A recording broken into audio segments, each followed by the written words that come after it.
മലയാള വാർത്തയുടെ എല്ലാ പ്രിയപ്പെട്ട പ്രേക്ഷകർക്കും ലൈവിലേക്ക് സ്വാഗതം. ഞാൻ ആദി നാരായണൻ. കഴിഞ്ഞ അതായത് ഇന്നലെ നമ്മൾ പറയാറുണ്ട് സാധാരണ ശക്തമായ മഴ, ശക്തമായ ഇടിവെട്ട് എന്നൊക്കെ പറയുന്നത് പോലെ ഇന്നലെ നമ്മൾ ശക്തമായിട്ടുള്ള രാജി നമ്മളിങ്ങനെ കണ്ടു. രഞ്ജിത്ത് ചലച്ചിത്ര എന്താ പറയുക, നമ്മുടെ മലയാളത്തിന്റെ പ്രിയപ്പെട്ട സംവിധായകൻ രഞ്ജിത്തിന്റെ രാജി കാണുന്നു. അതിനുശേഷം സിദ്ദിഖ് അമ്മ സംഘടനയിൽ നിന്ന് രാജിവെക്കുന്നു. അങ്ങനെ പല പല രാജികൾ കാണുന്നു, പല പല ആരോപണങ്ങൾ കാണുന്നു. ഇതൊക്കെ ആരോപണങ്ങളാണോ പ്രത്യാരോപണങ്ങളാണോ എന്നറിയാതെ ജനം ഇങ്ങനെ സ്തംഭിച്ചിരിക്കുകയാണ്. പല പല ആളുകളുടെ, പ്രമുഖരായ ആളുകളുടെ പേര് വരുന്നു. ഇനി പ്രമുഖർ എന്ന് പറഞ്ഞ് മാറ്റി നിർത്തേണ്ട ആവശ്യമില്ല. പലരും മുകേഷ്, ഇടവേള ബാബു എന്നുള്ള പേരുകളൊക്കെ എന്താ പറയുക, ഇനി വെളിപ്പെടുത്തലായിട്ട് ആളുകൾ വരുന്നുണ്ട്. നമുക്കറിയാം എന്താണ് അല്ലെങ്കിൽ എങ്ങോട്ടാണ് മലയാള സിനിമയുടെ പോക്ക് എന്നുള്ളത് ജനങ്ങൾ സ്വാഭാവികമായിട്ടും നോക്കിക്കാണുന്നുണ്ടാവും. അതുപോലെ തന്നെ നമ്മുടെ മനസ്സിൽ വലിയ വിഗ്രഹങ്ങളായിട്ടിരുന്ന നടന്മാരുടെയൊക്കെ അല്ലെങ്കിൽ നടന്മാരുടെയൊക്കെ വിഗ്രഹങ്ങൾ ഇങ്ങനെ ഉടഞ്ഞു വീഴുന്നത് നമ്മൾ കാണുന്നുണ്ട്. എങ്ങോട്ടാണ് മലയാള സിനിമയുടെ പോക്ക്? ഇന്ന് നമ്മുടെ കൂടെ മലയാളത്തിന്റെ ഏറ്റവും പ്രമുഖനായ അല്ലെങ്കിൽ ഏറ്റവും പ്രായം കൂടിയ PRO ദിനേശ് ചേട്ടൻ ചെയ്യുന്നുണ്ട്. ദിനേശ് ചേട്ടൻ നമസ്കാരം. ദിനേശ് ചേട്ടനാണ്. ദിനേശ് ചേട്ടൻ, എനിക്ക് തോന്നുന്നു മലയാള സിനിമയിൽ ഏറ്റവും കൂടുതൽ, എനിക്ക് തോന്നുന്നു നമ്മള് സിനിമയിൽ സാധാരണ കേട്ടിട്ടുള്ള, പണ്ട് നമ്മൾ സിനിമയുടെ ടൈറ്റിൽ ഒരു വാഴൂർ ജോസ്, അങ്ങനെ ദിനേശ് PRO ദിനേശ് എന്നാണ് കേൾക്കാറുള്ളത്. ശേഷം വന്ന ആളാണ് ഞാൻ. ഓക്കെ, ഇപ്പോഴും വളരെ സിനിമയിൽ സജീവമാണ്. ഇപ്പൊ 27 വർഷമായി ഞാൻ സിനിമയിൽ സജീവമാണ്. എനിക്ക് തോന്നുന്നു ഒരുപക്ഷെ ഇന്ന് മലയാള സിനിമയിലുള്ള പല പ്രമുഖരായ PROമാരും ദിനേശ് ചേട്ടന്റെ കൂടെ നിന്ന് വന്നവരാണ് അല്ലേ? എനിക്ക് ശേഷമുള്ള ആൾക്കാർക്ക് എനിക്ക് ശേഷം അറിയാവുന്ന ആൾക്കാരാണ്. എനിക്ക് മുമ്പുള്ള 4-5 പേരുള്ളതൊക്കെ. ബാക്കി പിള്ളേർ 16-18 പേരും എനിക്ക് ശേഷം വന്നവരാണ്. അവരൊക്കെ ഞാൻ പലപ്പോഴും എന്റെ വർക്കിന് വിളിച്ചിട്ടുണ്ട്. ഒരു പഴയ കാലം അല്ലെങ്കിൽ 27 കൊല്ലം ഈ സിനിമയിൽ സജീവമായിട്ട് നിൽക്കുന്നു. മലയാള സിനിമ ഒരു 27 കൊല്ലം മുമ്പും ഇങ്ങോട്ടേക്കും നോക്കിക്കാണുകയാണെങ്കിൽ എന്തായിരിക്കും ദിനേശ് എന്ന് പറയാനുള്ളത്? ഇല്ല, കുറച്ച് നല്ല വ്യത്യാസമുണ്ടോ. അത് ടെക്നിക്കലായിട്ട് ഭയങ്കര ഹൈ ആയിട്ട് മാറിയിട്ടുണ്ട്. അതുകൂടാതെ സൗഹൃദത്തിന് ചെറിയ മാറ്റങ്ങൾ ഉണ്ടായിട്ടുണ്ട്. അന്നൊരു കൂട്ടായ്മ ഉണ്ടായിരുന്നു. ഇന്ന് സിനിമയിൽ കൂട്ടായ്മ ഇല്ലെന്നാണോ പറയുന്നത്? കുറവാണ്. അവരവരുടെ കാര്യങ്ങൾ നീങ്ങി പോകുന്നതേ ഉള്ളൂ. പണ്ട് ഒത്തൊരുമിച്ച് എല്ലാവരും കൂടി ചർച്ച ചെയ്യുമായിരുന്നു. ഇപ്പൊ അങ്ങനെയല്ല, എല്ലാവരും അവരുടെ ഫോണിലേക്കും മടങ്ങി. അതുപോലെ എല്ലാത്തിലും ചുരുക്കം ഉണ്ടായിട്ടുണ്ട്. പക്ഷെ ഒരു ഗ്രൂപ്പ് അങ്ങനെ ഉണ്ടാവുമായിരിക്കും. അതെ, ഒരു ഗ്രൂപ്പ് സിനിമയിലുണ്ടല്ലേ, അവരുടെ സ്നേഹം അല്ലെങ്കിൽ അവരുടേതായ ഒരു കൂട്ടായ്മ, സൗഹൃദ കൂട്ടായ്മ എന്നുള്ളതാണ്. നമുക്ക് പതി നടന്നാലോ ദിനേശേട്ടാ? പോരാട്ടത്തിന്റെ അല്ലാതെ അത് കൂട്ടായ്മ, ചേരുന്ന ആൾക്കാർ നമ്മളൊരു കൂട്ടായ്മ. ഓക്കെ, വിജയം മുന്നിൽ കണ്ടുകൊണ്ടുള്ള മറ്റൊരു പോരാട്ടം. അറിയാതെ ഉണ്ടാകുന്ന സൗഹൃദമാണ് അത്. ഓക്കെ, തീർച്ചയായും സൗഹൃദങ്ങളെല്ലാം നമുക്ക് എന്താ പറയാ ആവശ്യമാണ്. തീർച്ചയായിട്ടും ഇന്ന് നമ്മളിപ്പോ നമുക്കറിയാം 2 ദിവസമായിട്ട് മലയാള സിനിമ നേരിട്ടുകൊണ്ടിരിക്കുന്ന ഒരു പ്രതിസന്ധി എന്ന് പറയുന്നത് വളരെ വലുതാണ്. ന്യൂസ് ചാനലിലൊക്കെ എനിക്ക് തോന്നുന്നു ചാനൽ ഓൺ ചെയ്യാൻ പറ്റുന്നില്ല. ഏറ്റവും ഫോണൊന്നും എനിക്ക് ഓരോരുത്തരുടെ നമ്പർ വെച്ച് വിളിക്കാൻ തന്നെയാണ്. ഞാനാണ് എല്ലാവർക്കും നമ്പർ കൊടുക്കുന്നത്. ഓക്കെ, ഏതൊക്കെ നടന്മാരുടെ പേര് പറഞ്ഞു? ഏതൊക്കെ നടന്മാരുടെ പേര് വെച്ച് വിളിച്ചു? നമ്പർ ഇതല്ല, നമ്പർ ചോദിക്കുന്നത് ഓരോരുത്തർ നമ്പർ ചോദിക്കുക, അത് കൊടുക്കും. ഓക്കെ, പല നടന്മാരുടെയും നമ്പർ ചോദിച്ചു, കൊടുത്തു. നമ്പറല്ല, നടികളായിരിക്കുള്ളൂ. നടികളുടെ നമ്പർ ആയിരിക്കും ചോദിക്കുന്നത്. ആരായിരിക്കും ചോദിക്കുന്നത്? ആരോപണങ്ങൾ ഉന്നയിച്ചവരായിരിക്കും ചോദിക്കുന്നത്. ഓക്കെ, ആരോപണം ഉന്നയിച്ച പലരും നമ്പർ ചോദിക്കാറുണ്ട് നടിമാരുടെ. നമ്പർ ഉണ്ടാവില്ല അവരെ കയ്യിൽ. കാര്യം പഴയ ആൾക്കാരാണല്ലോ, അതുകൊണ്ട് ഉണ്ടാവില്ല. അപ്പൊ കൊടുക്കാറുണ്ട്, അത്രേ ഉള്ളൂ. ഓക്കെ ഓക്കെ, വർക്ക് പരമായിട്ടല്ലേ? എന്റെ ജോലിയിൽ പാവട്ടുള്ളത് ഞാൻ കൊടുത്തില്ലെങ്കിൽ വേറെ ആൾക്കാർ കൊടുക്കും. എനിക്ക് തോന്നുന്നു ഇന്ദ്രൻസ് അടക്കമുള്ള ആളുകൾ ഇന്നലെ ഈ ഒരു വിഷയത്തിലെ ഹേമ കമ്മീഷൻ റിപ്പോർട്ടിൽ പറഞ്ഞത് ഒരു ചെറിയ എരിവും പുളിയൊക്കെ വേണ്ടേ, ഞാൻ ആരുടെയും വാതിലിൽ പോയി തട്ടിയിട്ടില്ല എന്ന് വളരെ ജെനുവിൻ ആയിട്ട് അദ്ദേഹത്തിന്റെ സ്വതസിദ്ധമായ ശൈലിയിൽ അദ്ദേഹം ചിരിച്ചുകൊണ്ട് പറഞ്ഞു. എനിക്ക് ഈ കാര്യത്തിലൊന്നും പറയാനില്ല. കാര്യം ഇത് ഓരോ കാലഘട്ടത്തിലും സംഭവിക്കുന്നതാണ്. ഒരു ശുദ്ധികലശം ഉണ്ടാവും, ചിലർ വീഴും, ചിലർ ഉണരും. അതെ, മലയാള സിനിമ വാഴും വീഴും. ഇപ്പൊ മലയാള സിനിമയിലുള്ള പല പ്രമുഖന്മാരും വീണുകൊണ്ടിരിക്കുകയാണ് എന്ന് ഞാൻ പറയില്ല, ഒരു പരീക്ഷണമാണ്. അതെ, പരീക്ഷണ കാലഘട്ടമാണ് ഇതല്ലേ? അപ്പൊ ഈ പരീക്ഷണ കാലഘട്ടത്തിൽ എനിക്ക് തോന്നുന്നു നമ്മൾ ഒരിക്കലും പ്രതീക്ഷിക്കാത്ത ഇടവേള ബാബുവിന്റെ പേരാണ് ആദ്യം വന്നത്. അത്തരം കാര്യങ്ങൾ ഞാൻ ചർച്ച ചെയ്യാൻ ആഗ്രഹിക്കുന്നില്ല. ഇല്ല, വ്യക്തി പ്രശ്നമല്ല. എനിക്ക് എന്ത് സംഭവിക്കുന്നു, ഓരോരുത്തർ ചെയ്യുന്ന കർമ്മം അനുസരിച്ച് ഫലം ഉണ്ടാവും, അത്രേ ഉള്ളൂ. ചെയ്യുന്നതിനുള്ള ഫലം നമ്മൾ അനുഭവിക്കുമെന്നുള്ളത് തന്നെയാണ് ദിനേശ് ചേട്ടൻ പറയുന്നത്. ഒരു PRO എന്ന നിലയിൽ ഇനി വരേണ്ട മാറ്റങ്ങൾ എന്തൊക്കെയാണ് സിനിമയിൽ? ഇപ്പോ ഹേമ കമ്മീഷൻ റിപ്പോർട്ട് പോലുള്ള ഒരു റിപ്പോർട്ട് ഒരു 5 കൊല്ലത്തിന് ശേഷം വീണ്ടും ആളുകൾ അല്ലെങ്കിൽ തിരിച്ചറിഞ്ഞു, ഇങ്ങനെ ഒരു പരാതി കൊടുത്തെന്ന് അറിഞ്ഞു. ഇതിനുശേഷം ഇനി വരേണ്ട ഒരു മാറ്റം എന്തായിരിക്കും? സിനിമയിൽ വരേണ്ട ഒരു മാറ്റം എന്തായിരിക്കും? അങ്ങനെ ഒരാൾ വിചാരിച്ചാലുണ്ടാകുന്ന മാറ്റമല്ല ഇത് കാലം ഉണ്ടാക്കുന്ന മാറ്റമാണ്. അത് ഓട്ടോമാറ്റിക്കലി കാലം ഉണ്ടായിക്കൊള്ളും. ഒരാൾ വിചാരിച്ചാൽ ഉണ്ടാവില്ല. സിനിമ ഇങ്ങനെ തന്നെ പോകും. ഇത് ഇന്ന് തുടങ്ങിയല്ല, അന്നുകൊണ്ട് വീണ്ടും നാളെ ഉണ്ടാവും എന്തായാലും. അത് ഉണ്ടാകുന്ന മാറ്റങ്ങൾ എന്ന് പറഞ്ഞാൽ ഈ സാങ്കേതിക മികവും അഭിനയത്തിൽ അവതരിപ്പിക്കുന്ന രീതി മാത്രമേ വ്യത്യാസമുള്ളൂ. ബാക്കിയെല്ലാം അങ്ങനെ തന്നെ തുടരും. അപ്പൊ സിനിമ ഇപ്പൊ ഈ പറയുന്ന പോലെ ഒരു കൂട്ടം ആളുകളുടെ ആണെന്ന് പറഞ്ഞല്ലോ.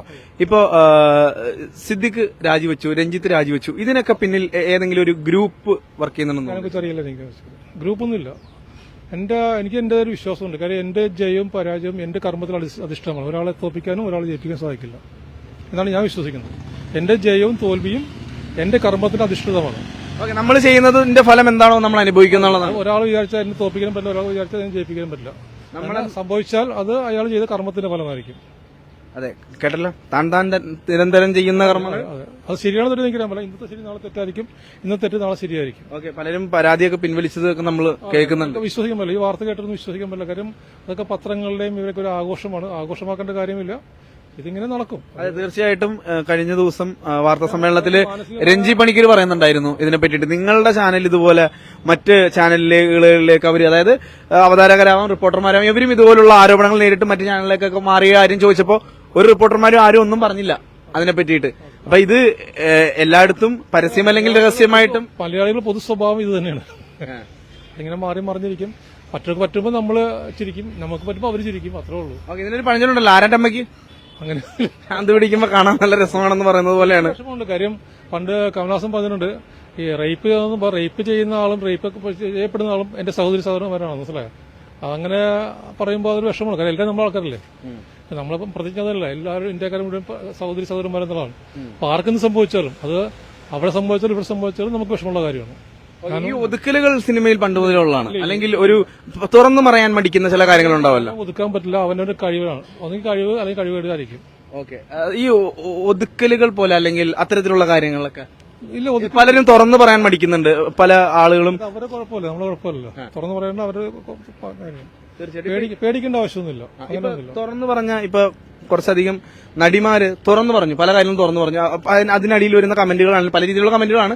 പക്ഷെ എന്നാൽ പറയുന്നത് ഇവരൊന്നും രക്ഷപ്പെടാതെ പോയതുകൊണ്ടാണ് ഇവരിങ്ങനെ പറയുന്നത്. രക്ഷപ്പെട്ട ആരും പറയുന്നില്ലല്ലോ എന്നൊക്കെ ചോദിക്കുന്നുണ്ട്. അതിനെക്കുറിച്ച് എനിക്ക് പറയാൻ പറ്റില്ല. അതൊക്കെ അവരോരുത്തരുടെ അഭിപ്രായം എനിക്ക് പറയാൻ പറ്റില്ല. ഓക്കെ, തീർച്ചയായിട്ടും. അപ്പോ എന്തായാലും ദിനേശേട്ടൻ എന്താണ് പുതിയ സിനിമകൾ എന്തൊക്കെയാണ്? ഇപ്പൊ ഇന്നൊരു പടം തുടങ്ങി, ഇരട്ടിയൊരു പടം തുടങ്ങി. അത് കഴിഞ്ഞ് പിന്നെ അജു വർഗീസിന്റെ പടം തുടങ്ങിയിട്ടുണ്ട്, പടക്കുതിര. അതിലാണ് വർക്ക് ചെയ്തുകൊണ്ടിരിക്കുന്നത് ഞാൻ. അത് മൂവാറ്റുപുഴയിൽ തുടങ്ങി.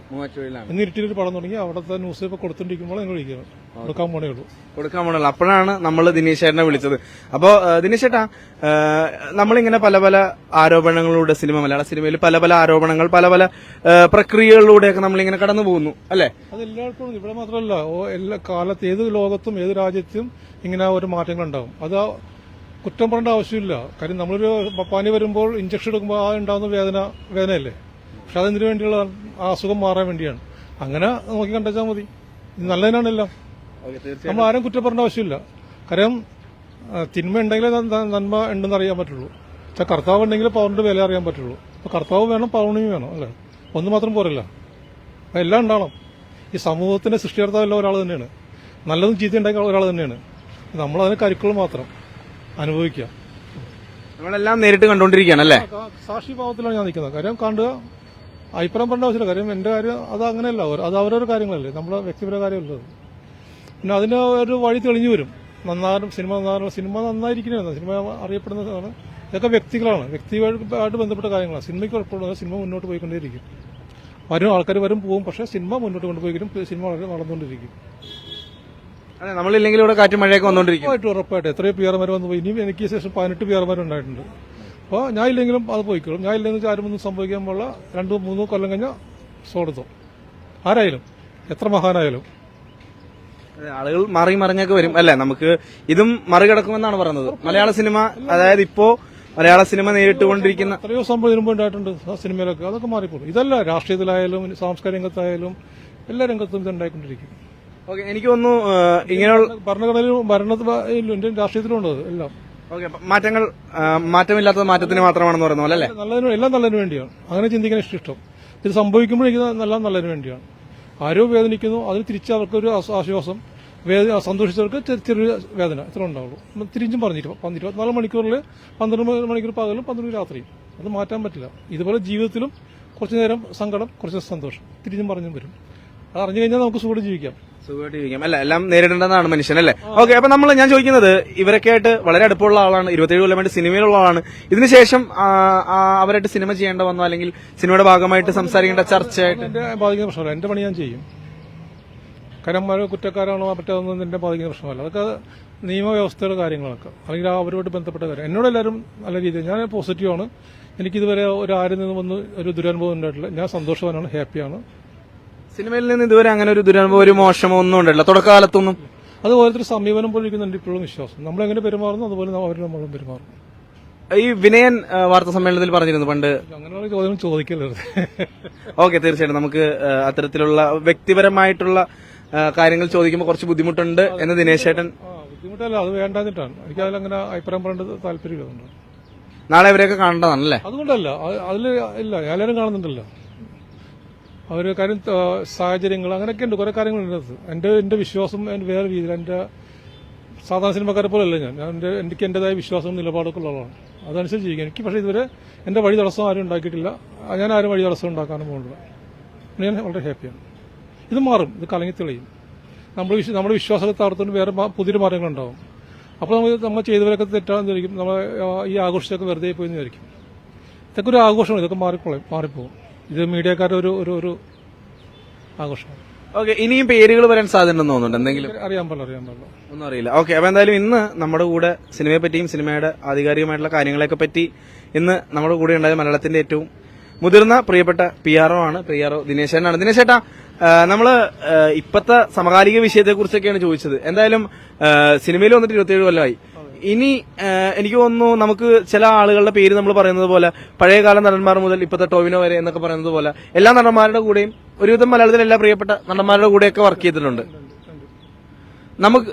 ഓക്കെ, ഈ PRO എന്ന പബ്ലിക് റിലേഷൻ ഓഫീസർ അതിൽ കൊണ്ടുവരേണ്ട മാറ്റങ്ങൾ എന്തെങ്കിലുമൊക്കെ ചിന്തിച്ചിട്ടുണ്ട്? ഇപ്പൊ എനിക്ക് തോന്നുന്നു പണ്ട് പ്രിന്റ് മീഡിയ അല്ലെങ്കിൽ റേഡിയോ ആയിരുന്നു, ഇപ്പോ ഒരു സിനിമയ്ക്ക് ഒരു PRO പാടുള്ളൂ. പക്ഷെ അത് ഇതുവരെ നടന്നിട്ടില്ല. ഞാൻ വന്ന കാലം മുതൽ പറയുന്നുണ്ട് ഒരു സിനിമയ്ക്ക് ഒരു PRO പാടുള്ളൂ. ഇപ്പോൾ ഒരു സിനിമയ്ക്ക് 4 ഉം 5 ഉം PROമാരുണ്ട്. പക്ഷെ അന്ന് അത് പ്രിന്റ് മാത്രം ഉണ്ടാവുള്ളൂ, ചാനലായി ഡിജിറ്റലായി. എന്തുണ്ടായാലും ഒരു സിനിമയ്ക്ക് PRO ഉണ്ടാവുള്ളൂ. അയാൾ കീഴിൽ വേണമെങ്കിൽ ആളെ വെക്കാം. പിന്നെ വേണമെങ്കിൽ ഡിജിറ്റൽ PRO എന്ന് വെക്കാം, അല്ലെങ്കിൽ ചാനൽ PRO എന്ന് വെക്കാം, അങ്ങനെ വെക്കാം, മാർക്കറ്റിംഗ് വെക്കാം. പക്ഷെ പൊതുവായിട്ട് ഒരു പടത്തിന് ഒരു PRO ഉണ്ടാകാൻ പാടുള്ളൂ. അയാളിലൂടെ മാത്രമേ എല്ലാ കാര്യവും പോകാൻ പാടുള്ളൂ. പക്ഷെ ഇപ്പൊ എല്ലാവരും PROമാരാണ്. അതെ, ഒരു 2 പടം കഴിഞ്ഞാൽ ഇപ്പൊ എല്ലാവരും PROമാരാണ്.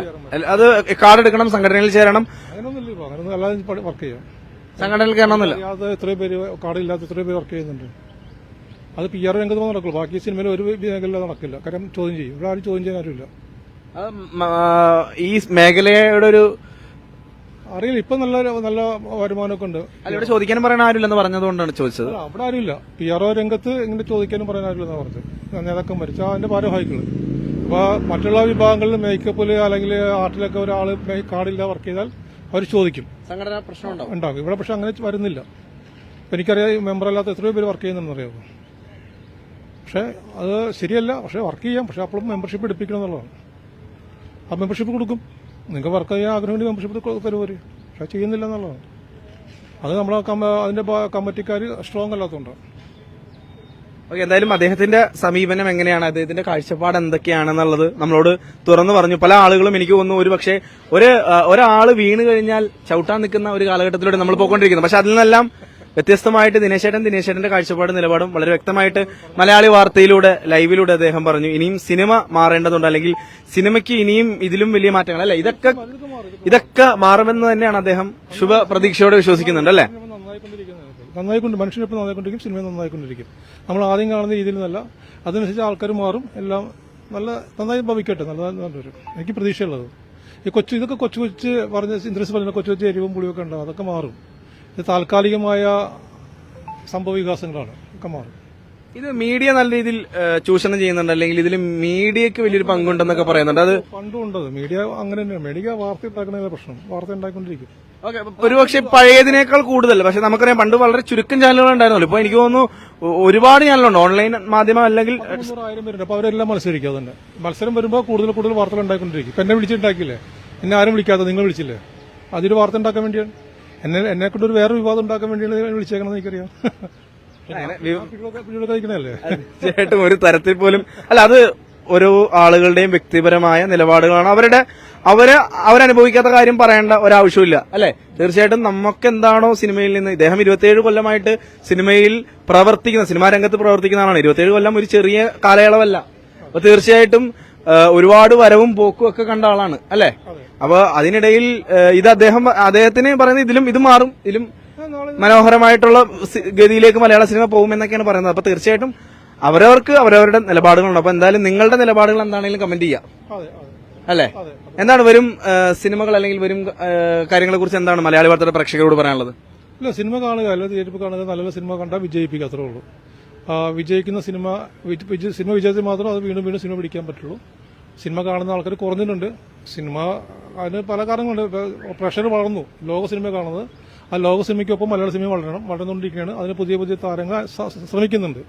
ലോക സിനിമയ്ക്കൊപ്പം നിൽക്കാനായിട്ട് പുതിയ തലമുറ ശ്രമിക്കുന്നുണ്ട്. മിക്കവാറും അതിന്റെ ഭാവിയിൽ മലയാള സിനിമ ലോക സിനിമ കീഴടക്കും എന്നാണ് എന്റെ വിശ്വാസം. ഓക്കെ, നമ്മൾ ഒരു കാര്യം ചോദിച്ചോട്ടെ.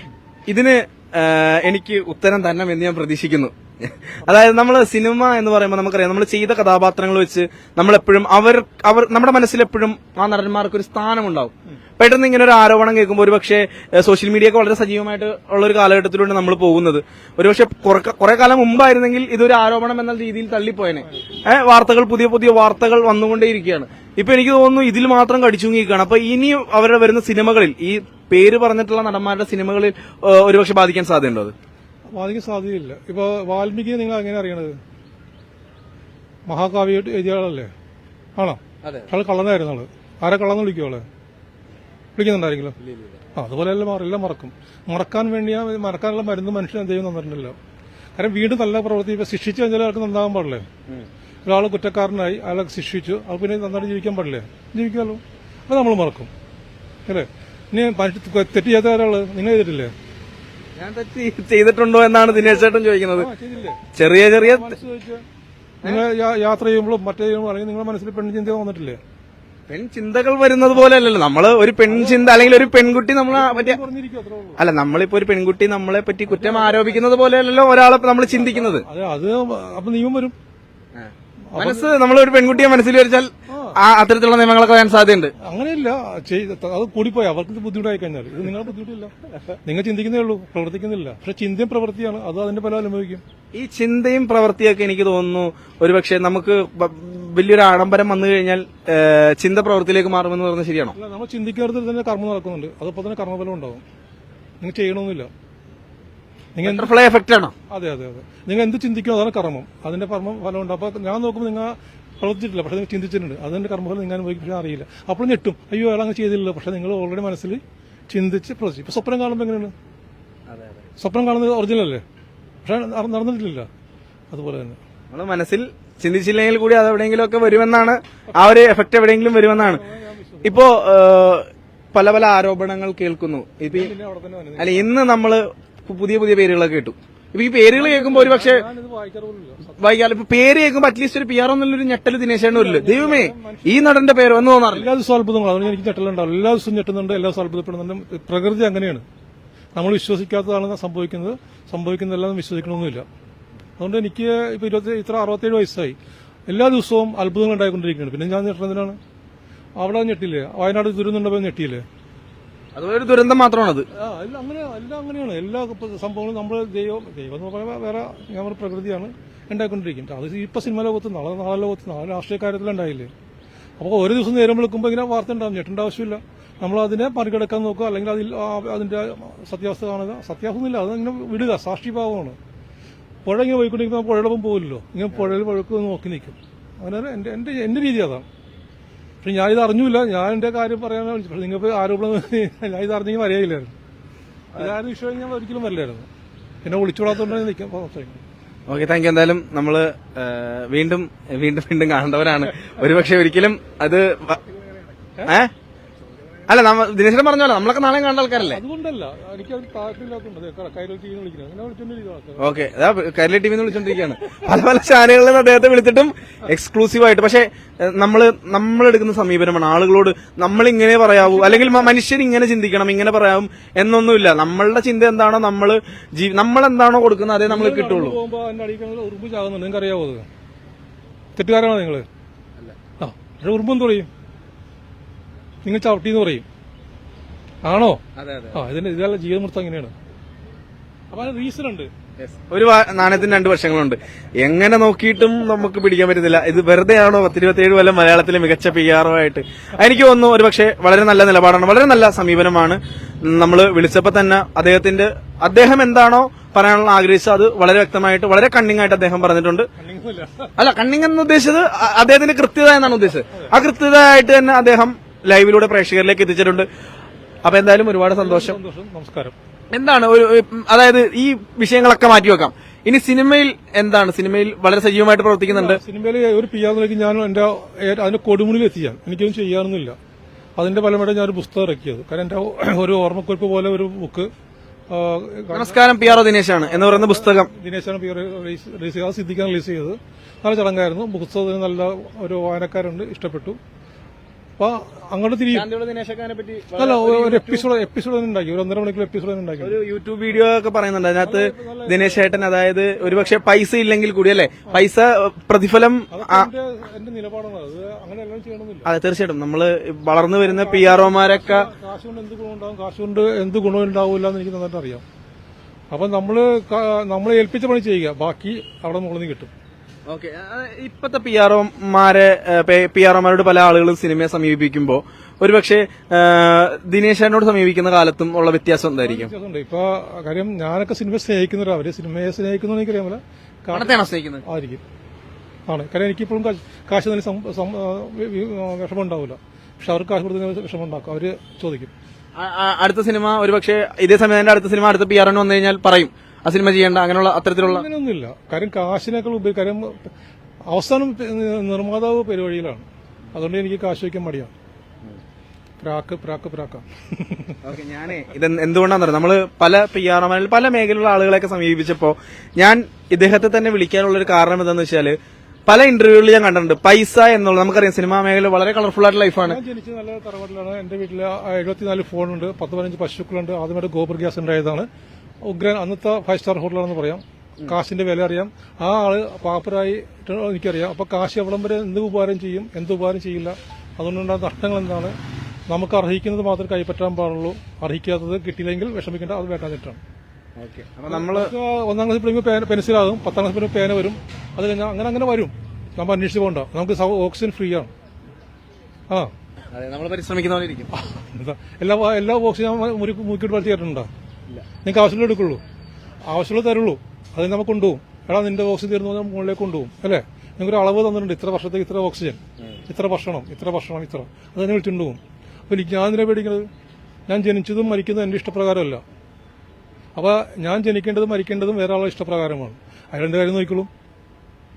ഓക്കെയാണോ? Okay, thank you. എന്തായാലും ഞാൻ വളരെ വിചലിപ്പിച്ചു പോയി. കാരണം നമ്മള് ഒരുപക്ഷെ വിവാദത്തിനുള്ളൊരു സാധ്യതയ്ക്ക് വേണ്ടി അല്ലെങ്കിൽ വിവാദം ഉണ്ടാക്കാൻ വേണ്ടി ഒന്നുമല്ല ദിനേശനെ വിളിച്ചത്. അദ്ദേഹത്തിന്റെ സിനിമയും അല്ലെങ്കിൽ സിനിമയോടുള്ള ഇപ്പോഴത്തെ കാഴ്ചപ്പാട്, വരുന്ന മലയാള സിനിമയിലേക്ക് വരുന്ന പുതിയ പി ആർ ഒമാരുടെ കാഴ്ചപ്പാട്, കാര്യങ്ങളൊക്കെ പറ്റി, ഇപ്പോഴത്തെ മലയാള സിനിമയുടെ പ്രതിസന്ധിയൊക്കെ പറ്റിയാണ് സംസാരിച്ചത്. എന്തായാലും അദ്ദേഹത്തിന്റെ നിലപാട് വളരെ വ്യക്തമായിട്ട് മലയാള വാർത്തയിലൂടെ പറഞ്ഞു കഴിഞ്ഞു. സന്തോഷം. താങ്ക് യു ദിനേശ് ചേട്ടാ. സന്തോഷം, കേട്ടതിൽ സന്തോഷം. ഇങ്ങനെയൊക്കെയാണ് ഞാൻ. ഓക്കെ, ഇനി ഇങ്ങനെ തന്നെ ഇരിക്കുള്ളൂ. അല്ല, മാറ്റം ഉണ്ടാവില്ല. എന്തെങ്കിലും കമന്റ് ഉണ്ടോ? കമന്റിൽ നമുക്ക് കമന്റ് വായിക്കാം. എന്തെങ്കിലും കമന്റ് ഉണ്ടോ? നല്ലതാണെന്നാണ് പറയുന്നത്. ഓക്കെ, അല്ല വ്യത്യസ്തം ലൈക്ക് വരുമല്ലോ, ഇതുകൊണ്ടൊക്കെ ആയിരിക്കും ചിലപ്പോൾ ദിനേശ് ചേട്ടനെ വ്യത്യസ്തമാക്കുന്നത് അല്ലേ? ആയിരിക്കും. കാര്യം ഞാൻ പേരും പ്രസിദ്ധി ആഗ്രഹിക്കുന്നില്ലതാണ്. എനിക്ക് അതിനെ നന്നായി ജീവിക്കണം. കാര്യം നമ്മൾ ഉയരും തോറും വീഴുമ്പോൾ ആക്കം കൂടും. അതുകൊണ്ട് ഉയരണ്ടെന്നുള്ളതാണ്. ഓക്കെ അല്ലേ? തീർച്ചയായിട്ടും സന്തോഷം. എനിക്ക് കൂടുതലൊന്നും പറയാനില്ല. എന്തായാലും മലയാള വാർത്തയുടെ ലൈവിൽ ഇതുപോലുള്ള വിശിഷ്ട വ്യക്തികളായിട്ട് നമ്മൾ ഇനിയും വരുന്നതാണ്. Thank you.